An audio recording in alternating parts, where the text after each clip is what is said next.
Getting back to basics, that's what I like doing best on this channel. We finally got a check engine light that we're going to diagnose. We've got a 0171 code on this 04 Jeep Laredo that has about 271,000 miles. It's had a considerable amount of work done on it in its history. My first time seeing the truck though. And we are going to go ahead and just do sort of a real-time diagnosis today. And 0171, we're of course going to be using fuel trims to try to get a diagnosis. And we cover that in the most important video on this entire channel, Secret of Engine Problem Diagnosis Fuel Trims. So I encourage you, if you're not familiar with that, to watch that video first. Otherwise, you won't really understand what's going on. But in this video, we're just going to run through this and talk about my thought process through getting this diagnosis. The thought process is, of course, everything in a scientific diagnosis. So let's go ahead and get started. Let's go ahead and boot up the scan tool, and while I connect, symptoms with the vehicle, the owner says that it has a fairly rough idle, smooths out really good on the highway. If he gets on it, it runs perfectly fine. So obviously with those symptoms, I'm leaning in the direction of a vacuum leak. Leaning in the direction. But let's go ahead and connect up to this thing and see what we find. Okay, so I've got the car started up. It actually sounds pretty good, but earlier when the guy brought it in, it was actually stumbling a little bit. But let's see, I don't know if this has a 4 or a 4.7, so I'm actually going to go ahead and show you a little trick here. Let's go up to Google here. What we're going to do is come here, and this free VIN decoder page right here. And I can paste in, I typed it in before for the guy's ticket, and decode. And this page here will give you information here. Let's see, this is a Freedom Edition actually. And this is a way that I kind of cheat a little bit to get some information. So we can see here we got a 4-liter inline V6 on this car. So that is going to help me to fill out my information here. So we got the 4-liter there, and I don't know what the body code is on this thing. All right, well, I actually had to do a little research on that, but it's going to be WJ. It actually refers to the generation of the vehicle, so I'm not sure why it didn't pull that based on the model year up there, but whatever. Let's go ahead and do generic powertrain here. Okay, we have a number of things going on here. We've got a random Misfire and an 0171. So those are certainly linked. So let's see if we can get a freeze frame. It has the freeze frame here. So freeze frame is one of the first things I usually like to look at. So if we see here, this is happening. Now that's interesting that we've got 2 banks on an inline 6 engine. So that's a little bit confusing to me. I'm not quite sure. And we've got long and short term trims on each bank. So again, I may have to research this. I would have expected this to be kind of like a 4-cylinder with only 1 bank. So that is clearly not the case. Whatever the case is, either way, we've got a whole engine problem here. I'm not sure why we don't have an 0174 with this bank 2 being the same. That's kind of interesting. I'm not quite sure what to say about that, but it kind of doesn't matter whether this is just a communication thing or whether there actually are, for some reason, 2 banks. This is going to be a whole engine thing, I'm pretty sure, and we'll validate that. I'll have to look under the vehicle, see how many oxygen sensors it's got. Maybe that'll give a clue, but I mean, it should have 1 bank. Anyway, let's go through here. So we've got a load of 17%, engine's fully warmed up. We can see we've got total fuel trims that are around 40, so very, very lean condition here.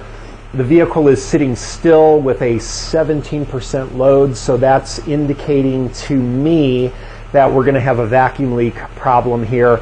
Throttle position only at 14%. That seems a little high, actually, 14, so that's kind of... Oh, there is a 0174 code here. So let's go ahead and get some live data here. What was that short term again? Let me go back here. With 11 and 6% on the short terms, it looks like we probably at that point have adjustment with the fuel trim, so it's not like it bottomed out. So I expect we would see O2 sensor oscillation here. Let's just check that real quick. And yeah, so we can see here, first of all, because we've got fuel trim at closer to 0 on the short term. Granted that 11 is kind of high, but there's every reason to think that we've got operational oxygen sensors based just on the short-term fuel trim. And of course we can validate that seeing our oscillation. I am curious why there's 2 oxygen sensors on this. I will have to look into that. What we want to do is see if we can get some response from the long-term fuel trims. Wow, yeah, long-term fuel trim is very high right now. Let's pull up long-term fuel trim bank 2. And the fact that these are identical really makes me think that this is kind of a communication thing. I would really expect one bank here, but let's go ahead and add some throttle to this thing and see what we get. Okay, so we can see a little bit of improvement there on bank 2. Bank 1 didn't move. This looks pretty familiar if you've seen my Trans Am video, doesn't it? And we are in generic mode, by the way, so let's go ahead and try that again. Okay, we're going to try that again. I've brought some short terms down here to help just in case we don't get instant reaction from long term, which may be expected.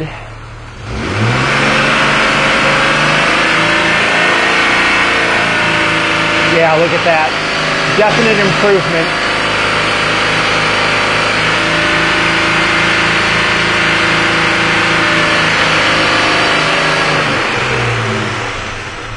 And then back to idle, and we're going to see it increase. It's not very dramatic though.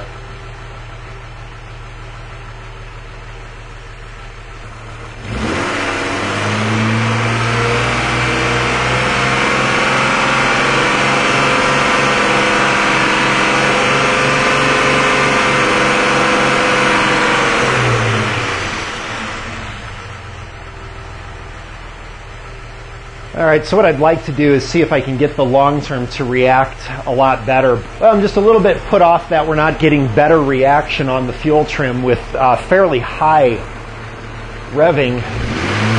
There we go. We get it only at the beginning of the rev. So it may have a high fuel trim throughout the entire fuel cell map maybe, but just to be safe, what I want to do is go ahead and put some propane into the intake and just verify that I can get these fuel trims to actually respond. All right, I would like to see these short terms go negative, and they are. So the short terms are going negative. Let's see if we bring down our long terms. It looks like we're getting a little bit of response from the long term there. And then withdrawing the propane, we can see we dramatically increase our fuel trims again. So let me adjust the scales on this so that it's a little more prominent. All right, I've changed our scales here so we can get a little more dramatic reaction. Notice, by the way, that it seems like we've topped out on fuel trim right now, so we should be flatline leaned out on these O2 sensors. So let's see, now they're still oscillating, so we're not quite maxed out on fuel trim yet, but boy, it's got to be fairly close there. But I decided to run my other scan tool here just because I wasn't quite getting the responses that I was expecting. So let's see what we got down here. We've got the same codes again. So let's go here and bring up our fuel trims on this one and see if we get any different responses. Still kind of confused about that 2 bank thing, but I don't see a lot of Jeeps. Fuel trim for bank 1. So let me go ahead and just see if we can get that to drop down now.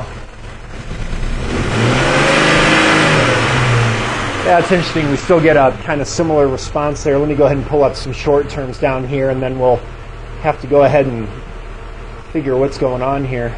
I thought this was going to be really easy. But let's see. We've got our fuel trims really, really, really high right now. So let's see if we can bring those down.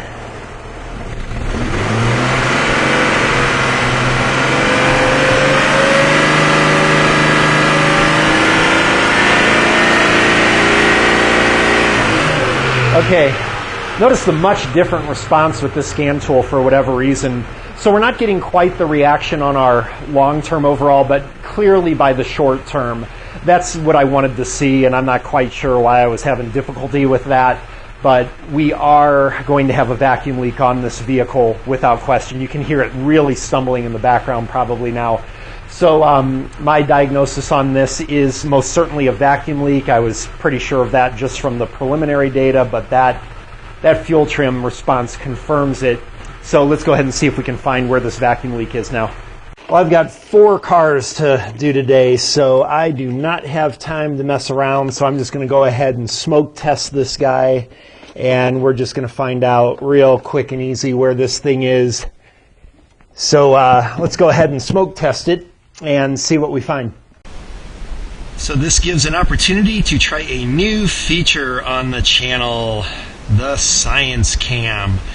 So let's go ahead and get some smoke through here, and let's hopefully make some short work of this. And it actually doesn't look like we are going to, despite the fact that we have some smoke there. That looks like, let's turn this down a little bit. It looks like that's just coming from my blocker here, and it looks like a little bit from the throttle control here, which is fairly normal, but that's not nearly enough to cause the massive fuel trim issue that we have. So let's see if we can look along the rail here.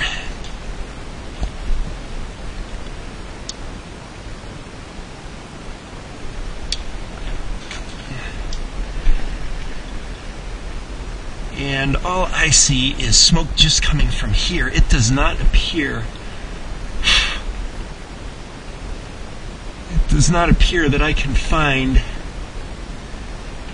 anything even remotely close to what I'm hoping to find. And of course, we've got a little bit here for this PCV. Looking at it from this angle, we only have just a tiny trickle of smoke right there from the throttle linkage there, so that is not going to be a problem. And looking all along this intake manifold, I would expect to see a billow of smoke come out.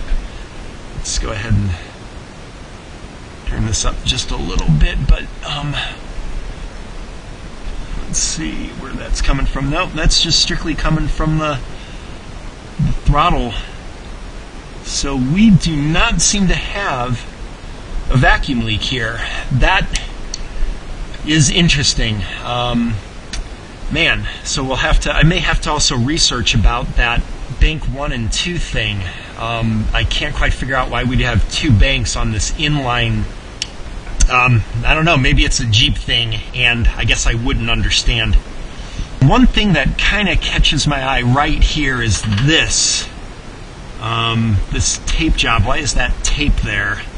And I see why, because this connector, and that does not appear to be for mass airflow. That clearly looks like a TPS there. Doesn't look like we have a mass airflow sensor on this vehicle, it looks like. So this must be controlled by map. So let's do this. I guess we'll have to get some map readings and see if we've maybe got a map sensor issue. And the other thing that could cause this would be an exhaust leak. So yeah, let me go ahead and check for an exhaust leak, which I don't think we're going to find to be the problem. But it'll also give me a chance to see what our oxygen sensor setup is. I'm kind of curious about the 2 banks on an inline engine, so I'm curious if we'll see 3 or 4 oxygen sensors. Alright, this is another one of those things where I thought it was going to be simple, and it does not look like it's going to be. But interesting, we do have what looks like 2 banks here. With 2 cats, that is interesting. How interesting indeed. But what I'm looking for is any exhaust leak ahead of the oxygen sensor. Oh, we got a major one at the muffler there. You can probably see, but I'm not worried about that. But I don't see any leaks at the O2 sensors. That is interesting with the 2 banks. And then we've got 2 post-cat sensors. So this thing does actually have 2 banks. That is weird. But this is kind of a problem. I don't see a intake leak. I don't see an exhaust leak. So we are going to have to go to the Dry Erase Board of Knowledge now. This is not quite turning out the way that I expected. All right, well, as you can see, this is not going nearly as simple as I expected. Last night, I thought this was going to be a very simple thing when the guy says, hey, I got an 0171 code. Thought it might make a nice video for review of fuel trim, which it is, but clearly it's a little more involved. I've got a lot of cars today, so what I'm going to do is put this thing back together, and I'm going to bring in the other cars. I've just got some simple stuff like air conditioning and some noise complaints and stuff. I want to get those out of the way and get them diagnosed first, and then we'll come back to this and spend a little more time. But I want to get some more data in the meantime. Since I've got to back this thing out of the garage, I might as well take it for a little spin around the block, look at some more fuel trim data with the scan tool while it's driving, just to reconfirm our data. Again, that first Auto Ingenuity scan tool data seemed to differ from my auto tap. Both of those scan tools were in generic mode, so I'm not quite sure why I've got this variability. But I want to get a little more data, and then also later if I've got to do some research on this bank 1, bank 2 thing. I don't think it'll be a factor, but I'm interested in it. So we're just going to get some more data. On the dry erase board of knowledge, we're going to do our little rule outs here. I've definitely ruled out the exhaust leak. I did not see any intake or vacuum leaks. So one explanation, again, a reason for the test drive, a leak in the brake booster would cause a vacuum leak. The guy never mentioned any brake problems, but we'll see if we've got a vacuum leak in the brake booster. It does not appear that we've got a mass airflow sensor, so this must be a MAP engine. So we'll have to look at some MAP data if we don't find a problem with the brake booster. And then maybe while I'm driving, I'll come up with some other ideas, but definitely a little more challenging than I thought. So let's go for a test drive, take a look at some scan tool data, and then we'll visit this car a little bit later. Well, since it's about 7 in the morning, I don't want to be revving up the engine too much before my neighbors all wake up. So I drove over to this little isolated park here near my house, and we'll go ahead and do some tests here real quick. So the first thing I want to do is I'm going to go ahead and start up the car while holding the brake down. And the brake pedal seems to move down. Let me try that one more time. I'm just pumping the pedal, building up pressure in it, and then when I turn the key on, the brake pedal decreases, so obviously vacuum to the booster. Given the amount of fuel trim, I'm really kind of not worried about a booster leak at this point. So let's go ahead and get some data here. And the engine's running pretty smooth right now. It's kind of interesting how it sometimes stumbles really bad and other times it doesn't. So I opted to go back to Auto Ingenuity here and see if we duplicate the communication issues. So let's see here, it kept our memory there. Let's go 4 liter, and that was WJ. And there's nothing on enhanced that I'm going to need anyway for this, so I'm just going to go ahead and stick with generic. And let's see if we can pull up some information here. And well, let's go ahead and look at those codes one more time, because I remember the misfires here, and I'm wondering if those misfires are on opposite banks or if those are adjacent cylinders. If that's a misfire between adjacent cylinders, I'm a little worried about lean condition because of we've got a leak between cylinders or something, so we may have to examine that, except the engine really seems to run pretty good. I'm not detecting any misfires or anything right now. I'm sure that's got to be related to our lean condition, but certainly misfires would cause lean because of the unburned oxygen, so a little concern there. Let's go ahead and pull up O2 voltage here because I want to do a wide open throttle test a little bit later. Bank 2 sensor 1, okay. Let's go to our live data meter, and a lot of people ask if I'm going to do a video on how to use a scan tool, and the thing is that, you know, doing this stuff, it's not knowledge of the scan tool that I know what PIDs to bring up, it's knowledge of automotive systems that tells you. Basically, knowing a car helps you use the scan tool, not vice versa. So it's not like you know what all of these PIDs are, and then you can diagnose a car. It's actually quite the opposite. You know what these PIDs are because you know how a car works. And that is, then you walk up to any scan tool and you can use it. It's kind of like a remote control for a television. But, you know, a lot of people get these scan tools and they don't know what these PIDs are, and they think, well, if I understood what all these are, I would be able to diagnose a car, but it doesn't quite work that way. You have to do your homework, and it takes months. Well, let's go ahead and get throttle position there. And then the other thing I'm looking for is map, but I don't see it on here. Where's my map sensor? Oh, there it is, intake manifold pressure. Okay, so let me just do a quick snap test on the map. And that looks good. So I'm not too worried about the map sensor. I wonder if we got any other things on here. Those are really all I'm kind of interested in right now. So, God, the fuel trim's really, really high. And yeah, my map is okay. The throttle position seems to, yeah, it seems to read just fine. We can check that easier with the car off, actually. Still kind of weird having it at 14. But let's see if we can get that fuel trim to drop. And it definitely, the short term improves, but not that markedly. So what I want to do is try this while driving the car and see if we get any difference with the vehicle under load. All right, let's get out of the neighborhood first. This is a miserable driving experience, by the way. One of the things, like all of these Jeeps seem to, the driver's seat is broken, the frame is broken on it, so the seat just wobbles around. It's a real common thing with Jeeps. I was trying to fix this a couple years ago for another Jeep and found that you cannot go to a salvage yard and just get a seat from a Jeep. They're all broken like this. And the steering is so loose, it feels like this car is on casters. So hopefully we get out of here alive. But while driving the car, let's see, we're just coasting right now. Then let's get on the gas about halfway. And yeah, the fuel trims do improve for sure on the short term. So let's see if we can get to some place where I can kind of get on it a little bit and see what happens. All right, so here's a chance for me to kind of get on the car a little bit as soon as I get a clearing here. Okay, so let's go ahead and get on it. And wow, we get actually a fairly significant increase in the fuel trim there. Quite a bit. That is unexpected. Okay, so I'm kind of glad we did this driving, and then coming to a coast we improve, but getting on the car, we increased quite a bit. So that is interesting. That changes things a little bit. Let's go ahead and see if I can safely switch over to oxygen sensor data. Good, we got a stoplight coming up here. Okay, so now we're on our oxygen sensors. Let's go ahead and get on it. And I get on it, and the oxygen sensors do not go rich.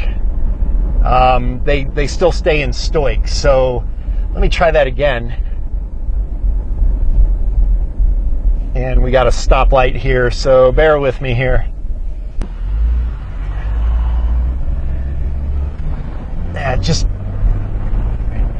It's just unbelievable to me that it's like 7:30 in the morning, and there's more cars on a Saturday morning at 7:30 than there would be at rush hour.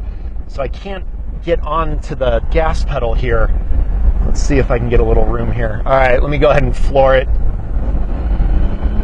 And this car should go rich, and it does not. It goes lean quite a bit. And then I come off of it. Okay, so we actually are now looking at a potential fuel pressure problem here. I think the owner told me that he just got like 2 fuel pumps. So yeah, let's go ahead and investigate that. I'll have to take care of those other cars first, but let me try that one more time. Let's go ahead and get on it. That's full wide open throttle right there. And at wide open throttle, well, I can't get it to do anything different now. And now it's I'm just coasting. Let me try that one more time. God, more traffic in front of me here, but that definitely went lean earlier. The other thing I'd like to do is make sure that we are detecting wide open throttle with that throttle position sensor. But let's go ahead and get on it now. That's wide open throttle, and I am flooring it. And now it goes, it was going rich for a while, and now it's going lean. definitely some inconsistency there. I'm definitely used to a lot better consistency with that. So let's do this. Let me go ahead and pull up some more useful PIDs here on one screen, and we'll repeat this looking to verify that we've got full wide open throttle. Actually, take that back. Here's a hill right here. Let's go up this hill at wide open throttle. And we go rich for a second. We stay rich. Earlier we were going lean. All right, another one of these things I can see again. Let me go ahead and change these PIDs around, and on the way back home we'll take another look. All right, I will say this is a good one. So what we've got here, long-term bank 1 and 2. Underneath it, the corresponding short terms. I'm going to be kind of taking a look at this when I get on it, but that's our throttle position sensor right there. The map sensor I'm not too worried about anymore. And then I've got bank 1 and bank 2 oxygen sensors right there. So let's see, now that we've got all this data on one screen, let me go ahead and see if we can get on this vehicle real hard again and see if we can get those things to go rich or not. Obviously expecting them to go rich at wide open throttle. All right, so let's see. I've got a clearing here, so let me go ahead and jump on it. We can see we're at 76 on the throttle and really not changing the O2 sensors that much. So I wonder if that throttle position is correct there. So let's... And now it looks like I just lost communication, I think, because our oxygen sensors just went dead. Now they're back, so little communication glitch there. The other thing I want to do is, again, we had a little bit of difference between this scan tool and my other one. So just to be safe, I'm going to go ahead and plug in the other scan tool, and let's go ahead and check our data that we get on the other scan tool and see that it is correlative with this one. Hopefully this will all show up on screen, but I added another little thing just for you guys. This is my engine speed there, so that because I know when I'm on the gas and everything, but you guys don't. So what we're going to do here is we've got our long-term fuel trims up there at top, again, pretty high. Short terms, really high. Got my throttle position angle. So this does seem to be congruent with what we saw on the other scan tool. It is aggravating not just having different readings with the scan tools, but the inconsistency in that sometimes you floor the car and it went lean, and other times it went rich, and other times no change at all. That is what we are dealing with here. So let me do this. I'm going to squash this graph just a little bit so that I can make sure everything stays in the frame. Okay, so that way we can get a little closer and make sure we see the numbers. So hopefully I can keep the camera on this while I drive this roller skate. And let's, actually the guy that gave me this car watches the channel, so I can't go off on his car too much. But let's see here if we can go ahead and get on it now. And of course there's another car in the way. Gosh, this is amazing. Let's see. Okay, now we're good. So let me, oh, now the car barely runs. That's crazy. It's stumbling really bad. Okay, let me get on it. And I am flooring the car right now, just flooring it. And the car just died on me and misfired. So well, let's see what we can do here. It is running really crappy right now. Not quite sure what the deal is. Okay, now let me go ahead and get on it. All right, so I'm flooring it, as you can see. And it does not seem, it seems pretty congruent with what we saw with the other scan tool. So I guess we do actually have some type of possible fuel delivery problem here, because I cannot get those O2 sensors to go rich again now. You can see that I'm off the throttle. We're going rich on the O2s. But that is not because I am on the gas right now. This thing is acting really weird, I must say. Not quite sure what to make of this, but let's try one more time getting on it.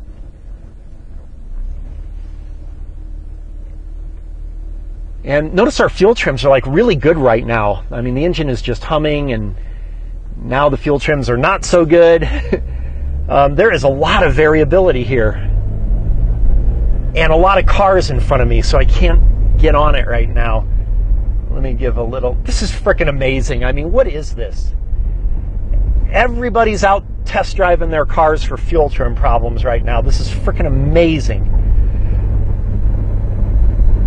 All right, let's see if I can. Here comes a hill here, so I'm going to go ahead and just floor it on this hill one last time. Let's see what we get. Okay, so you can see by my engine speed, I'm flooring the car right now, and I am not going rich on those O2s. So I think that's enough data right now that we can start looking at some more things. So I'm going to go ahead and head back. I've got some other cars to look at first, and we'll take a look at this car this afternoon. And I think what's up next is a fuel pressure check. All right, while we head back, I do have to do this gratuitous screenshot here for you. One of my favorite things about living in Denver, this gorgeous view just outside my neighborhood. Pretty awesome.